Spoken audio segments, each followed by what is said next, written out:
դատարանների առջև զրուցել օրակարգային հարցերի մասին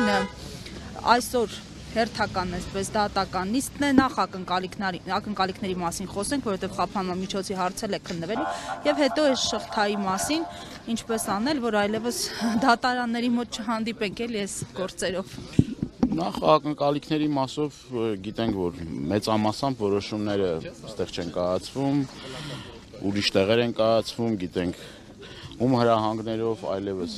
մեզ համար ակնհայտ է, եթե քաղաքական հրահանգներով եւ քաղաքական ցուցումներով ամենաբարձր մակարդակով որոշումներ են կայացվում եւ հենց դրա վառ օրինակն էլ այն է, որ այս մարդիկ հիմա դատարանում են, այլ առհասարակ այս այստեղ չգտնվեին, ակնկալիքները այս մասով թույլ տվեք շատ մեծ ակնկալիքներ չունենալ, ինչ վերաբերվում է կոնկրետ գործի մասին շատ է խոսվել, ասվել, ես եւս մեկ անգամ վերահաստատում եմ, որ սա շինծու մեղադրանքներ է եւ ակնհայտ այդ քաղաքական հետապնդումները, ազատություն են մաղթում բոլոր քաղբանտարկյալներին, շատ արժանապատիվ կեցվածք են դրսևորում բոլոր այն մարդիկ, որոնք որ այս իշխանությունների կողմից բանտարկվել են, ռեպրեսիաների են ենթարկվել եւ իրենք պինդ ու ամուր կանգնած են իրենց սկզբունքների հետևը կանգնած են եւ այս առումով նաեւ ուզում եմ նաեւ իմ ողջունները փոխանցել բոլոր այն մարդկանց, գիտեք, որ անազատության մեջ մարդիկ ուշի-ուշով հետևում են մեր բոլորի կատարած քայլերին, թե հասարակության, թե քաղաքական գործիչների, թե մնացածների եւ նորից էլի ուշ կորով իրենց ընտանիքներին համոզված եմ այս գործընթացն էլ անցնելու է եւ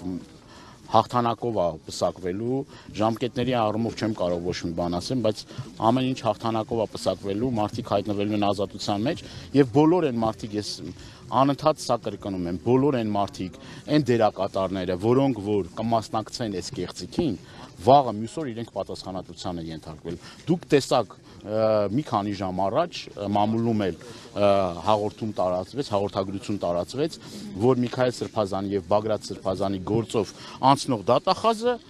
ինչ ա եղել, աշխատանքից ազատվել է։ Ես պատճառների մասին չեմ կարող խոսել, բայց չեմ կարող, այսինքն տվյալներ չունեմ, հնարավոր է որ ինչ որ մի պահի մարդիկ էլ չեն կարողանում ենթադրությունների ինչ որ մի պահի էլ չեն կարողանում ապօրինի կեղծ այդ ճնշմանը եւ նաեւ հանրային պարսավանքին։ Ի վերջո նաեւ այդ մարդիկ էլ էս հասարակության մի մաս են եւ ես շատ դեպքերում գիտեմ, որ մարդիկ ենթարկվում են պարսավանքի իրենց հարևանների կողմից, բարեկամների կողմից, ես չգիտեմ, ընկերների կողմից եւ այլ եւ այս առումով ոչ մեկ կրկնում երաշխավորված չի, որ վաղը մյուս օրը իշխանության վերնախավից հրահանգ չի իջեցվի եւ այդ մարդիկ աշխատանքից չեն ազատվի, բայց աշխատանքից ազատելն էլ էլի չի երաշխավորում, որ վաղը մյուս օր իրանք այդ ապօրինությունների համար պատասխանատվության չեն ենթարկվելու։ Կոնկրետ այս դատավորը Մանվել Շաֆերդյանը հայտնի է որպես իշխանությունների սրտի դատավոր, հետեւաբար ինչ ակնկալիքներին սպասումներ այս։ Դե սրտի դատավորները ավելի ճիք ու ջանք գործադրում են եւ շատ քիչ մարդ կա, որ իրենց սրտի դատավորը չի։ Շատ հազվագյուտ դեպքերում է, որ իրենց սրտի դատավորը չի։ Գիտենք, որ քանի անգամ ենք եկել այս դատարանի դիմաց, ակնկալելով, որ օբյեկտիվ, արդար դատաքննություն կգնա, բայց դուրս են եկել եւ ասել են տանում են կալանքի։ Եվ այս առումով կներեք թող բան չհնչի, բայց շատ մեծ ակնկալիքներ չկան, շատ մեծ հույսեր չկան, կրկնում եմ, Հայաստանի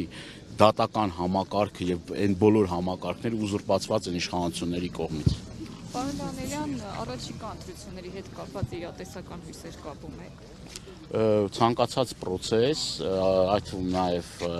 ընտրական process-ները պիտի դիտարկվի որպես Նիկոլ Փաշինյանին իշխանությունից զրկելու գործընթաց։ Ես բոլոր գործընթացներին կոնկրետ անձամբ իմ մոտեցումը դա նա է, եթե սկսվում այդ գործընթացը, պետք է ոչ մեկ ջանք չխնայի, ոչ մեկ իր եռանդը չխնայի եւ ամբողջ ուժով ներգրավի, ներդնի իրեն, որպեսզի կարողանանք ձերբազատվել այս իշխանություններից։ Իմպիչմենտի մեջ ջանքեր ներդնում է մասնավորապես օրինակ Դաշնակցությունը։ Մենք մեր հայտարարությունները արել ենք, մեր պատրաստականությունը հայտնել ենք, process-ներ են գնում, դուք տեսնում եք, եթե մենք ջանք չգործադրենք, մեր ընկերները կլինեն անազատության ազատության մեջ։ Այսօր տեսնում եք մեր ընկերները, նաև մեր ազգային ժողովի падգամավոր, նաև Արտուր Սարգսյանը անազատության մեջ է, այլին շատ ընկերներ, Գերագույն մարմնի անդամ Իգոր Սարգսյանը, այսինքն այդ ջանքեր գործադրելու առումով կներեք անհամեստության համար մենք լիովին այդ ջանքերը գործադրենք։ Շնորհակալ եմ։